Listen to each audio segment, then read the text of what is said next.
Well, hello, I'm Daisy McGowan. I'm the director of GOCA, the UCCS Galleries of Contemporary Art, and this is our virtual studio visit series. And I'm very glad to have with us today Matt Refic.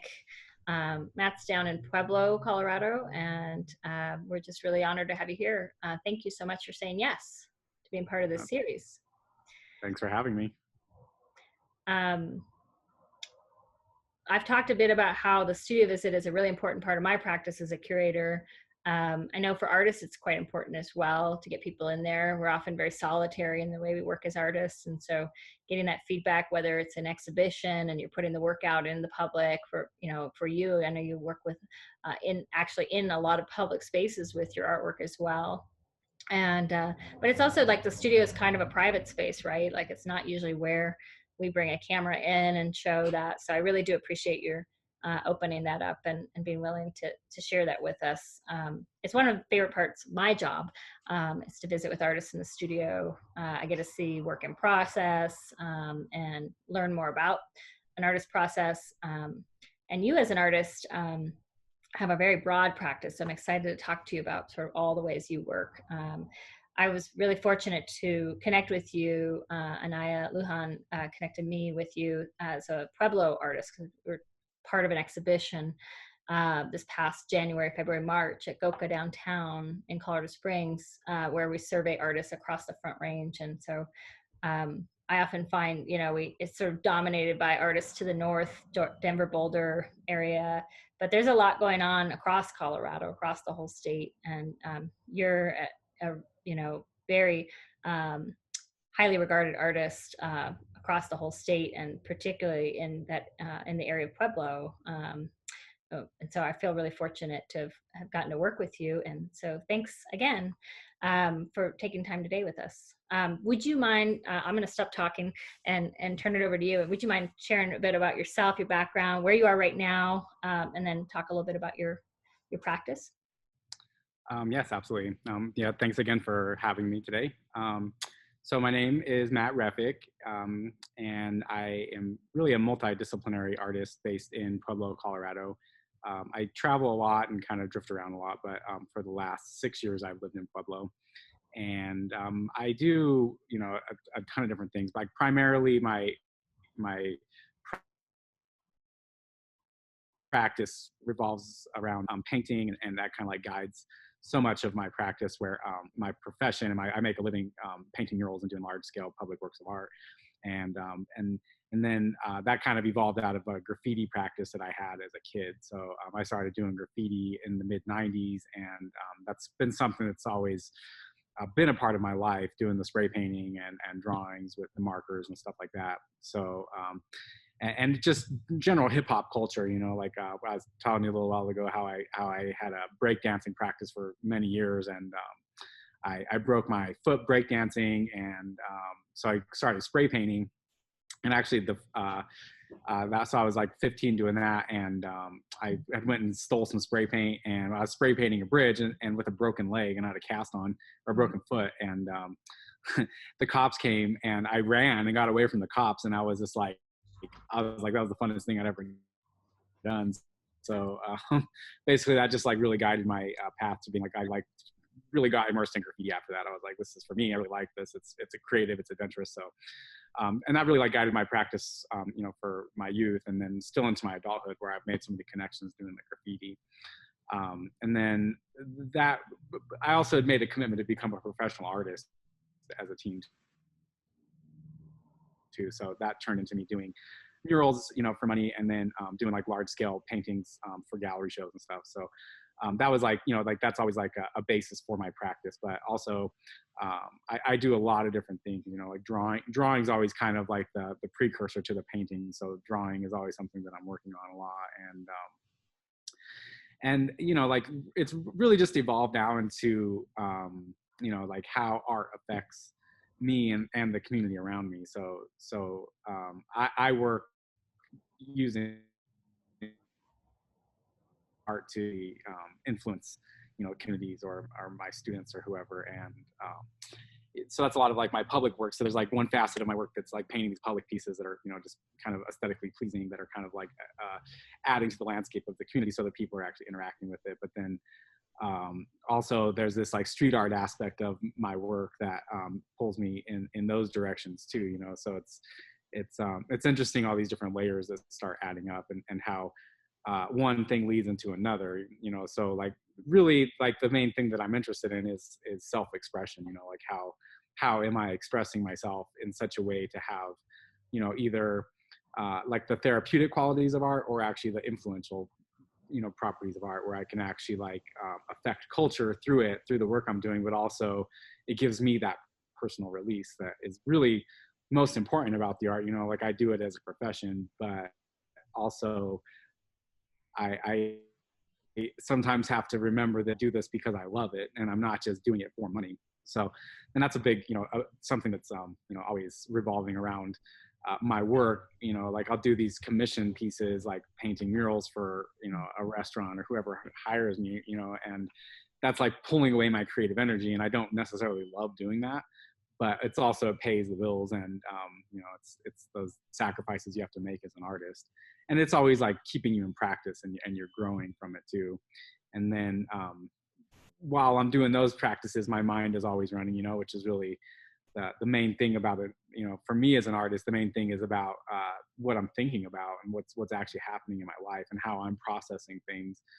And so, like it's just like each moment of each day, I'm always an artist. I think once you embody being an artist, you can't ever leave it, because it's always going to come back to like, how are you going to express this? Like, what is that? How is each moment going to pull into your practice? Like, so even like preparing for this today, it's like, oh, how am I going to express myself? Like, what is it that I'm going to talk about? How am I going to like show my studio?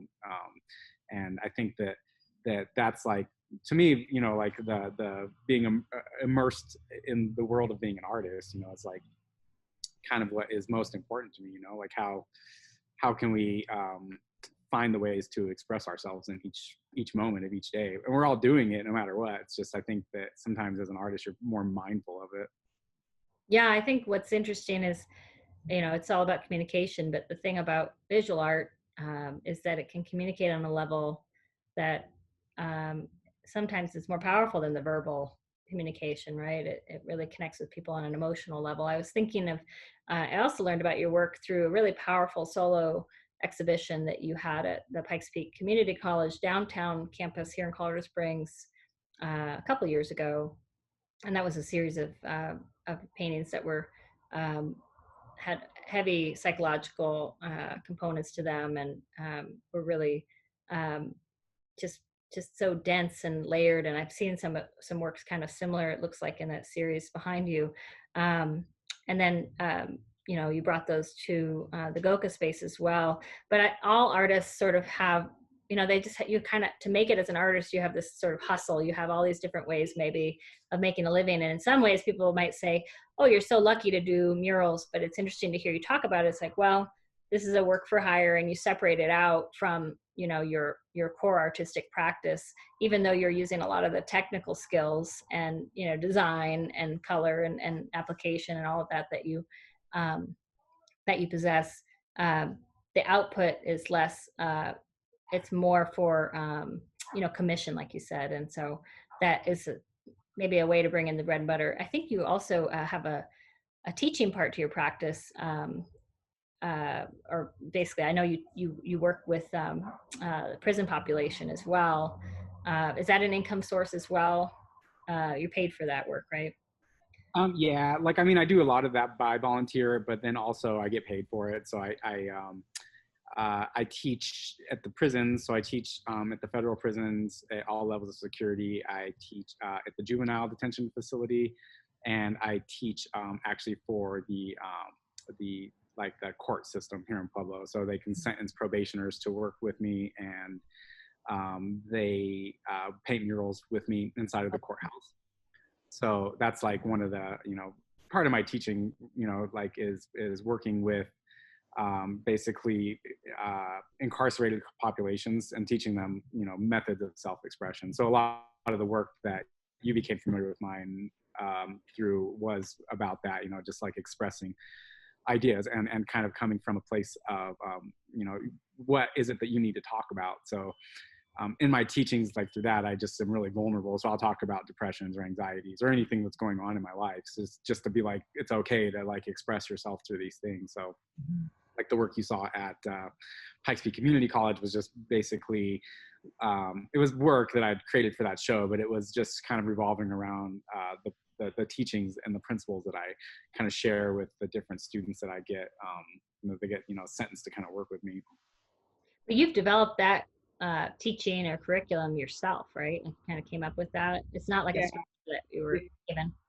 Yeah, and I mean, it's like it kind of just evolves, like kind of like all these practices do. You do one, and then it turns into the next, and then I study it and see what other teachers are working with. Or one great thing about working in the prison system is I work with a ton of psychologists. So anything that I'm teaching is always kind of being monitored by the psychology staff, and they give me a ton of feedback, on what they're working on, and then I can kind of apply that into my own works and what they kind of, it's kind of just like a revolving system, because there's really, everybody's different. So it's like, as long as we just kind of are on the same path of just getting people to express themselves, because I think that that's the most important thing. So it's like, me as an artist, I'm just doing that myself. It's like, how can I express my own feelings in an effort to get other people to express their own feelings, so that they're not bottling it up, so that people express themselves in more healthy ways. Like working with these populations, I meet people that express themselves sometimes in really, really unhealthy ways, just across the board, like either inwardly violent or outwardly violent. And then I look at myself and like, how's that reflecting upon me? And then that's how the work a lot of times is just evolving and being created. I learn from them, and then I reflect that kind of back into the teachings. So when I get the new body students, I'm like, in the last sessions, this is what I've learned. This is what 23 hours a day of solitary confinement is going to do to you. And or to this person, this is what it did to them, and this is how they've coped with it. And maybe this can help you, and maybe you can cope with it in a different way, or teach me how to cope with it in a different way.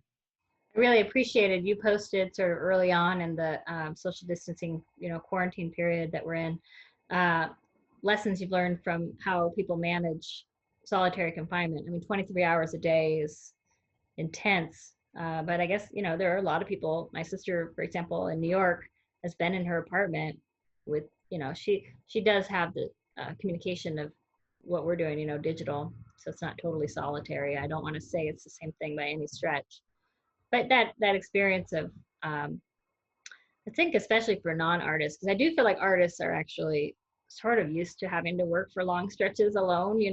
That's the necessity. I don't think a lot of people really realize how much of that time you need as an artist in the studio.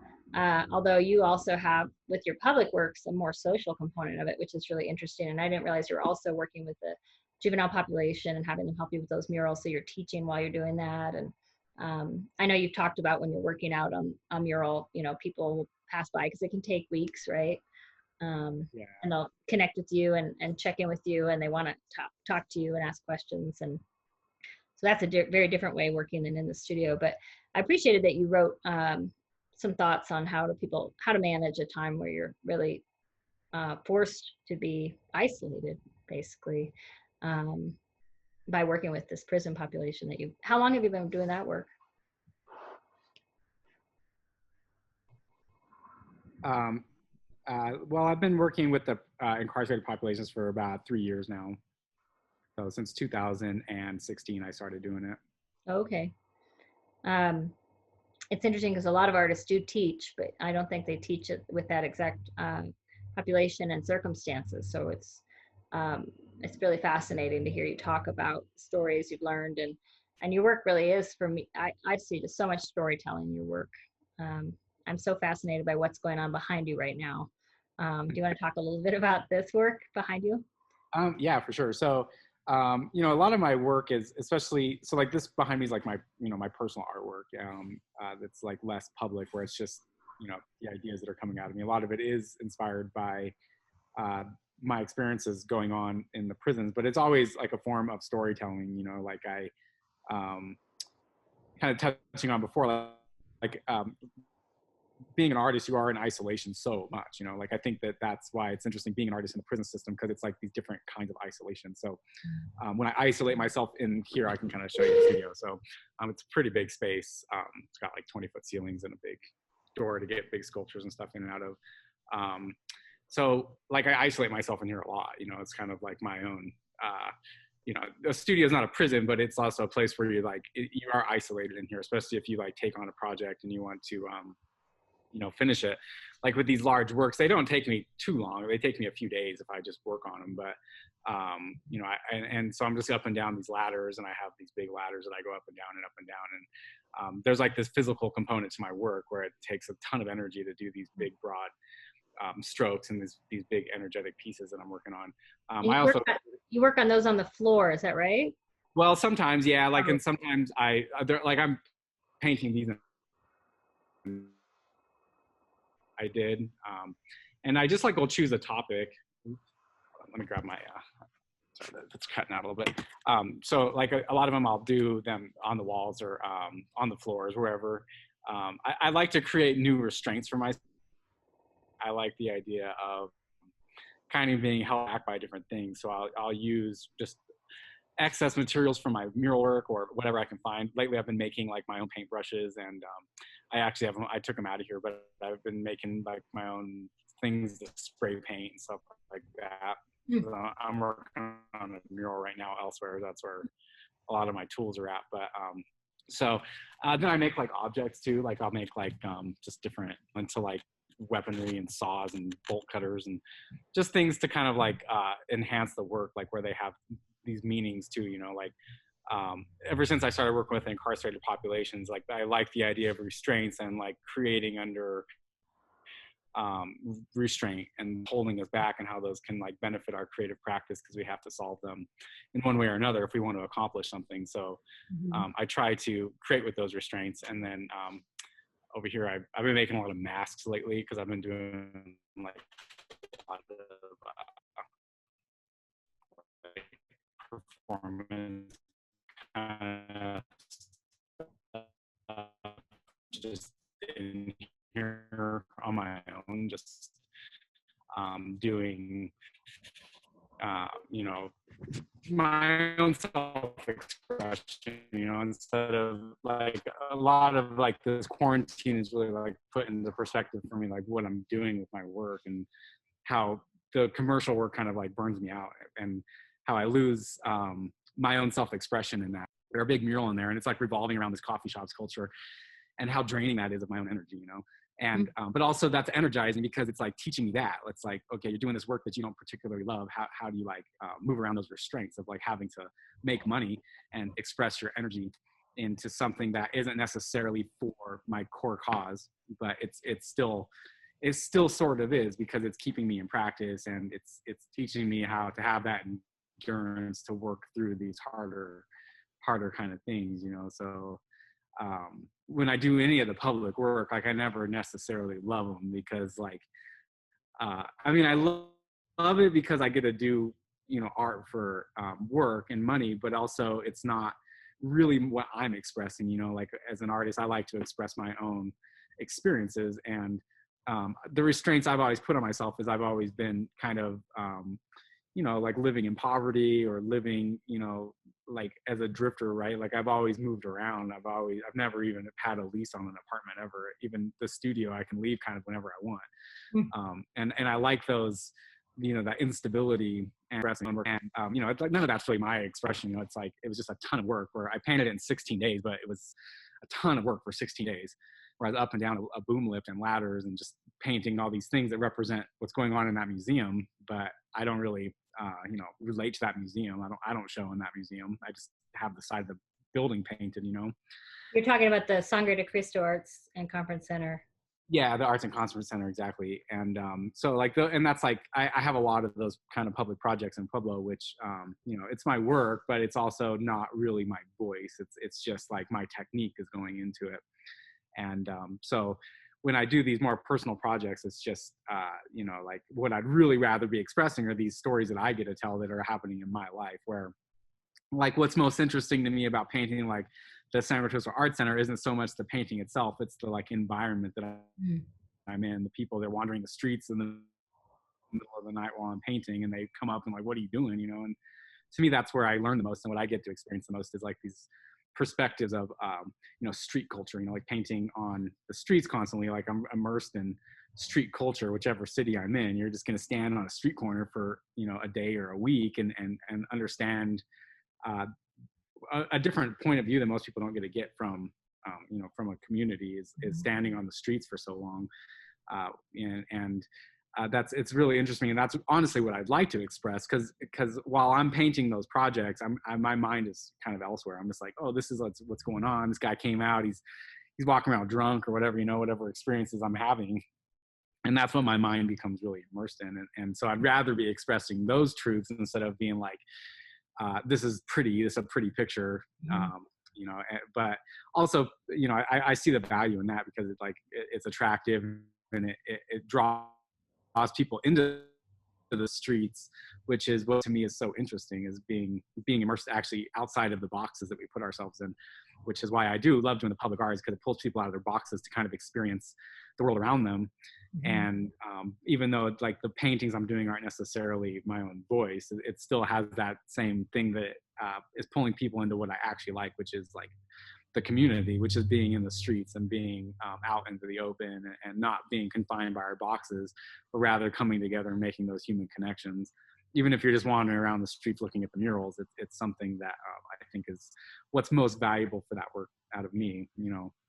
So yeah, it's really fascinating. I think you and I have a lot of similar background from when we were teenagers. We were talking about b-boy culture and graffiti, and how we've seen it over the last 20 some years become totally really embraced by the mainstream.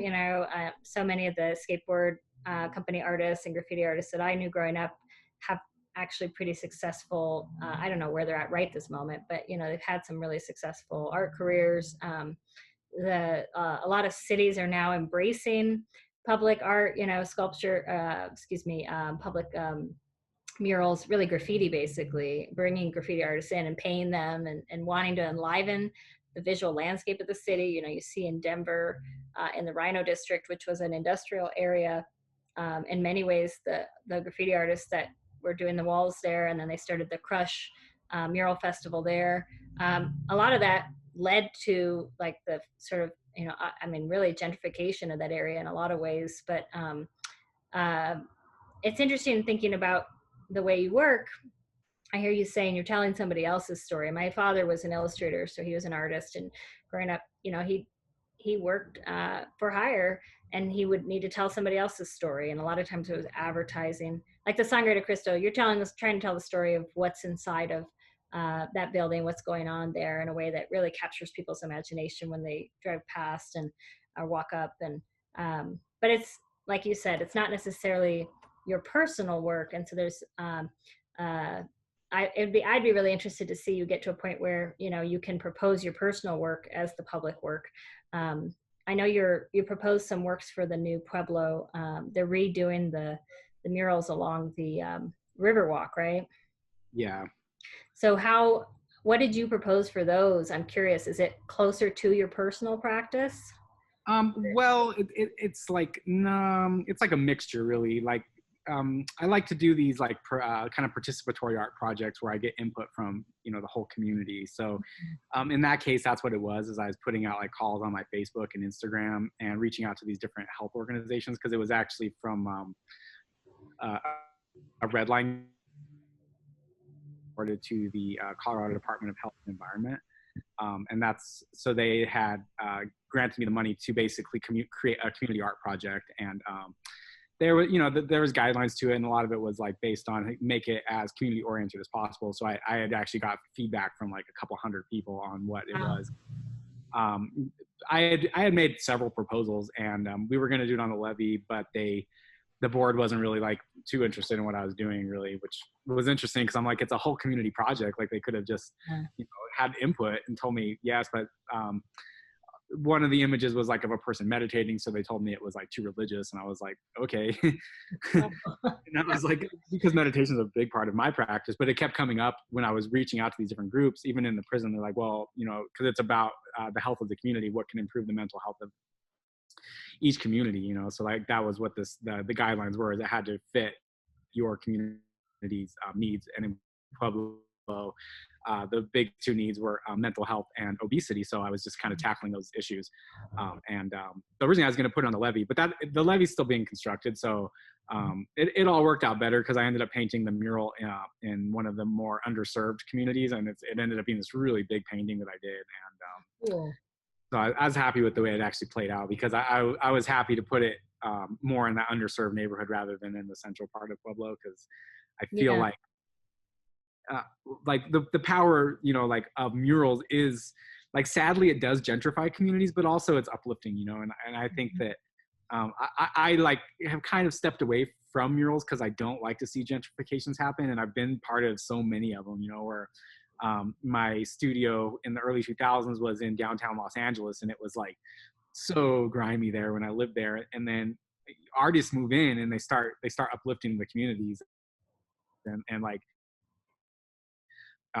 that's like one of the beautiful things on the downfall, because it, like when capitalists see that it's being uplifted, they'll start, you know, gentrifying it. And I don't like that process, because I become friends with the people that are being underserved, and then they get displaced, and it's like partially because of the work that I'm doing. So so It's a weird place as an artist. Like, really what you're talking about is you're really connected to the community, but then this gentrification can come out of it. I feel like the blame isn't on the artists though. It's really about the developers and how they, because you can handle a development sensitively. Um, but there's also these market forces at play. I mean, who knows, now going into this great recession, but for it seems like for the past decade there've been, it's just like economy just sort of like capitalism just takes over, and nobody can even really stop it. But to blame that all on the artists seems pretty unfair.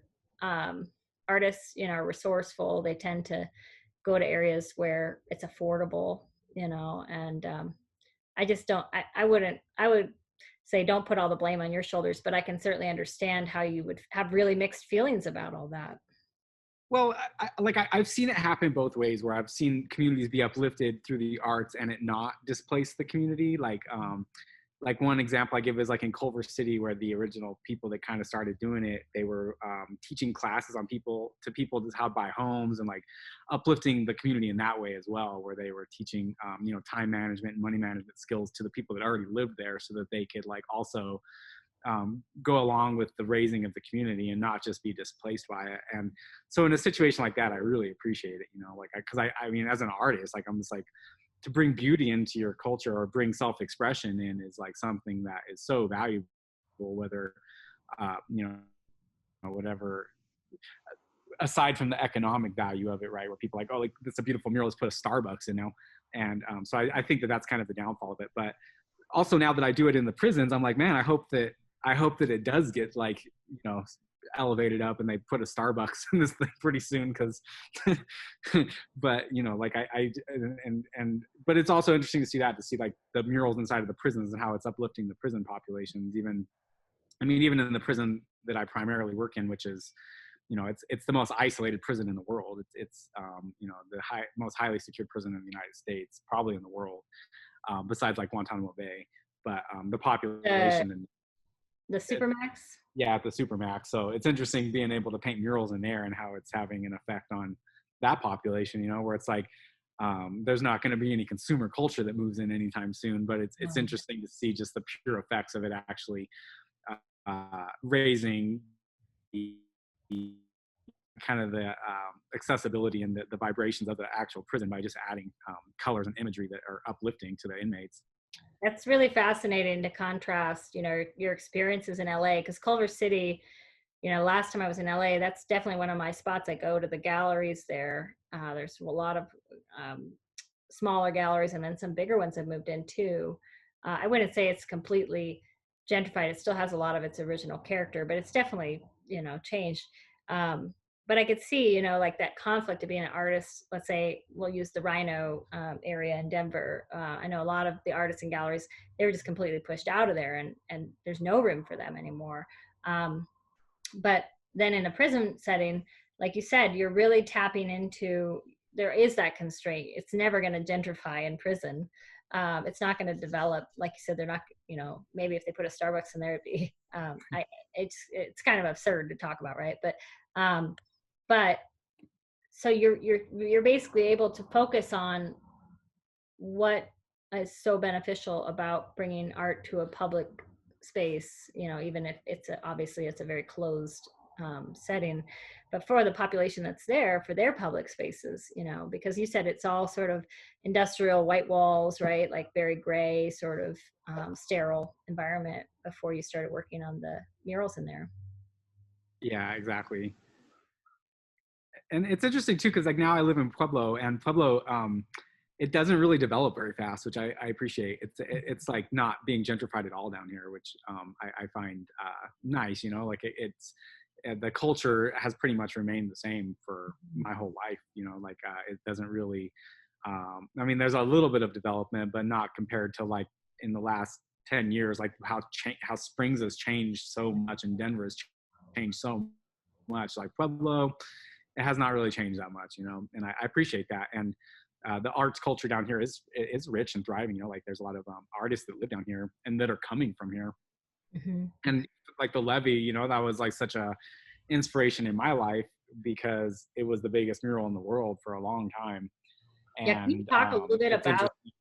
the levee, like the history of it? And it was basically illegal, right? Like the murals on it originally. Yeah. Originally, yeah, it was originally started being painted by, well, it was originally just getting graffiti, you know, just by kids. And then one of the professors at the university here, which is now, it was University of Southern Colorado, now it's Colorado State University, Pueblo. A professor there started painting it at night illegally with his students. And the way that the levee sits, it's really easy to get away from anybody trying to chase you there because there's a lot of ways to get out of it. So and one of the ways is through a train yard. So it's pretty easy to escape. If you're going to get in trouble, you can go and escape and hide, not get caught. So it kept happening like that for a long time. The cops would chase and get chased, and they could never catch them. So eventually and sometimes they'd catch them, but eventually they just gave permission and permitted it to be painted, which turned into it being the biggest mural in the world. Mm. And that professor, he set it up in such a way that he had put out like a call for free paint in the newspaper, and or to give to that he was looking to get free paint to paint it, and these big contractors in Denver got wind of that, and they're like, oh, he's a paint recycler, and they brought down truckloads of paint for him, and they paid him to recycle it, but he wasn't, so he had all this money and he had all this paint, and that was pretty much how the process has gone. And now there's still a paint recycling place here that he had started, and originally it was like anybody paying the levy could have free paint, but now you have to pay for it, but it's like $1 a gallon of paint. Wow. Really cheap. So it was So like, that's a big thing that happens here. Say that again. But now now you said there's a public art committee. Are any of the people on it artists? No, yeah, well, it's actually run by the Conservancy District, who their task is to basically make sure that the levee that the city doesn't flood, and that's their main task, because like the levee's built because in 1921 there was a huge flood that basically devastated Pueblo, and that's why they built the levee. And their task is basically to maintain the grounds that stretch down the Arkansas River basins in Pueblo, so that they don't, so that the city doesn't flood. And that's their primary, job. They're just appointed there. They're mostly, they don't really have too much say in, from what I gather, what it is, because it's really an engineering task. Like to make sure the city doesn't flood, you have to have engineers assessing it. And the reason they took the levee down is because when the Army Corps of Engineers came and assessed the levee, they were like, it's not stable. If it flooded, it wouldn't hold. So that's why they had to rebuild it. And that committee's they're not engineers. They're just people that kind of oversee the budgets of it, to make sure that the money that's going into the beautification projects and the maintenance of it are being distributed properly. And that's who's choosing the artwork in it. So no, none of them are artists. They're all just, kind of people that just have excess time on their hands and a little bit of know-how, but really they're not artists and they're not engineers. They're just people that are willing to sit on the board. I think that's such a shame. You see that so much in the public art realm. it's so important to have people that have an art background on there, you know, and then also people from the community. I could see you sitting on that board would be so valuable, you know, you being someone to bring people in. Obviously you're doing the work of connecting and to the community, Well, such an there authentic. was like an art board that formed. They really, sorry, you kind of cut out, but yeah, yeah. Like I think that I mean there was an art board, and I was originally part of it, but when I realized that they didn't have any say, you know, like the final say was this the it was basically the board of the conservancy district because for them to like deny my proposal is like ridiculous because I had a grant, I had the money, I had all the know-how to paint it, all the equipment to paint it, and for them to be like it's too religious because it's a person meditating on a 3 mile long project is like I was just like this is ridiculous. They serve Yeah. no purpose.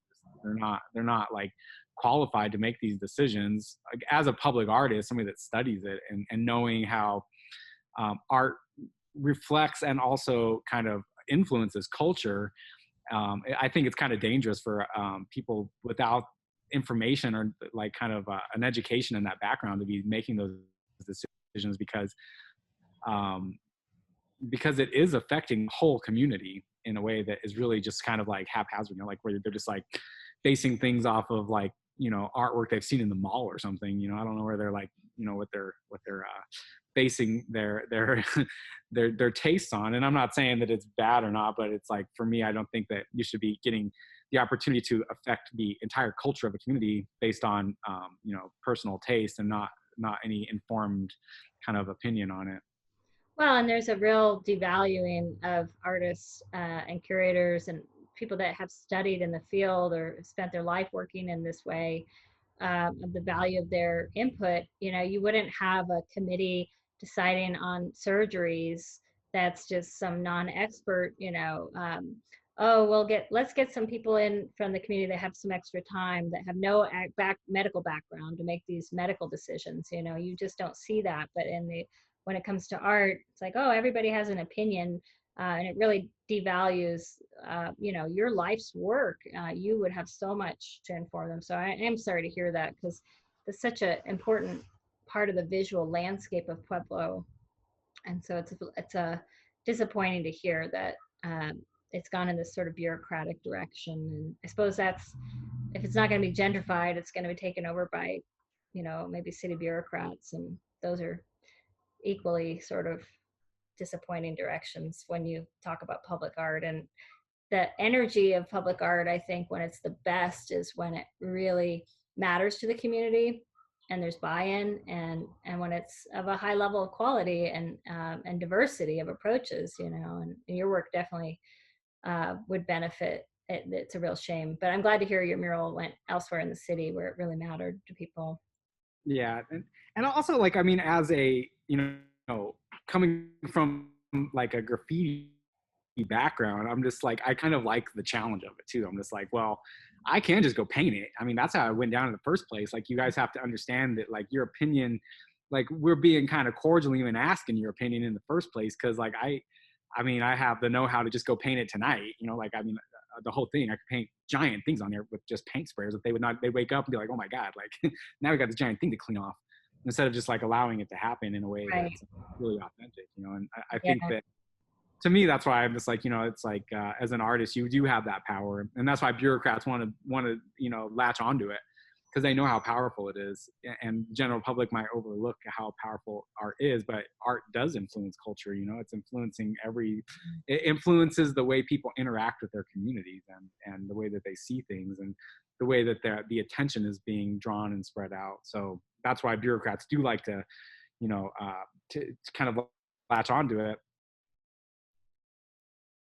but also as an artist, we're always kind of anti-authoritarian. We're just like, yeah, I'll cordially let you do that for a second until I don't want you to do it anymore, and then I'll just while you're watching television, I'll go out there and change it all. And I think that you know that's so I kind of appreciate the way it is. You know, I was trying to look to the bright side of things and be like, how can we make the situation more better for everybody.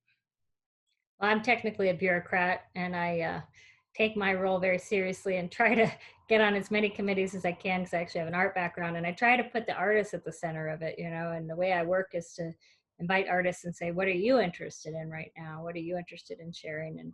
And really taking some risks with that. It's really a shame. It sounds like they're very averse to any sort of risk. Even someone meditating seems so mainstream at this point. It's wild Yeah. to me that that was the cutoff. I mean, and the work behind you, I know, is really intense. And but have you been able to paint any of your more personal work in murals in like other locations in Pueblo? Oh yeah, yeah. I mean, I still do a lot of like my own mural work. Like from a graffiti art background, like that's what I do is I put my own, that kind of work on the streets too, for sure. It's just I don't get paid for that. It's usually the excess paint from my commission pieces I put into that, or I buy paint just to go do the graffiti work. So a lot of this work is just revolving around that kind of schooling of coming out of like the '90s graffiti movement and the early 2000s, and then um, to what it's evolved into now. And so I still put a lot of that into the streets. Pueblo has an amazing graffiti art culture here, and it has because of the levee. And there's also a huge train yard that's in the middle of the city, and so those two things influenced me deeply. Having the biggest mural in the world, and then also one of the main train yards in the country or in the state, but really when I was coming up as a graffiti artist, it was huge. So I'd see all this famous train graffiti coming through, and it really influenced a lot of like really well-known graffiti artists to come out of the city. Yeah, I could imagine. I don't think a lot of people really understand when they think of graffiti culture. They probably have certain ideas, but with train yards, basically what you're talking about is work could be coming from New York, from LA, from Seattle, from all over the country, from Canada, and coming through Pueblo. And then you get to see that. When I was in Europe for a short time, I was blown away by the trains there and the artistry, and it was really influential on me as well. And then there's a certain freedom in that. It's like art doesn't have to exist in a museum or a gallery. Those are not. It's not confined to these sort of sanctified spaces. Like art can be for everybody, and it can be anywhere. And I hope that the $100 stipend we're paying for the studio visits goes towards some more personal art, for you as well, because I'm really a big fan. Yeah, I mean, in the end, it always goes back to my personal work. Like I'll die with that.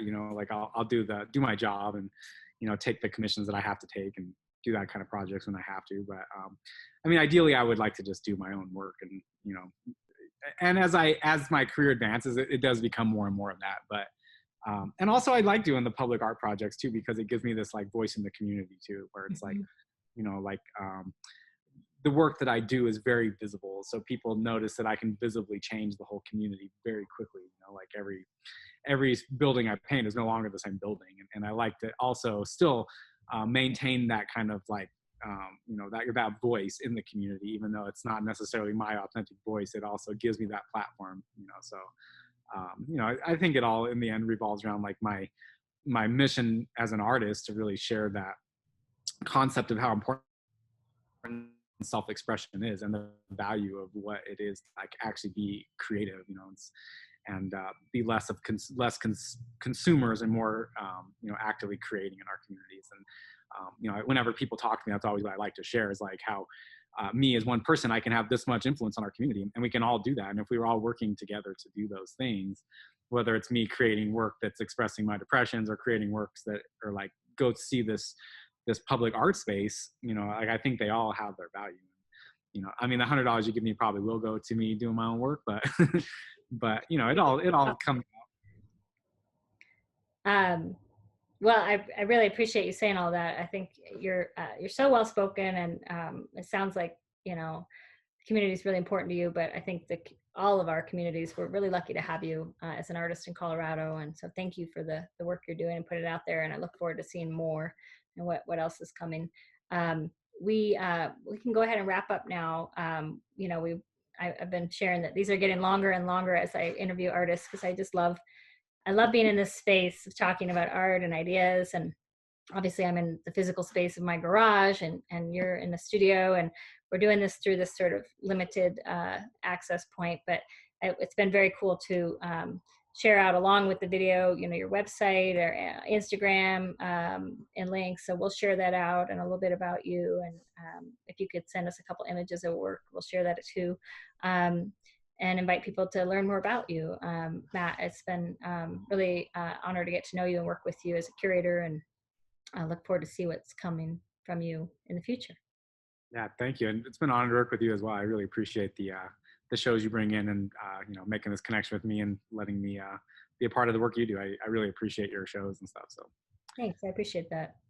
yeah, definitely.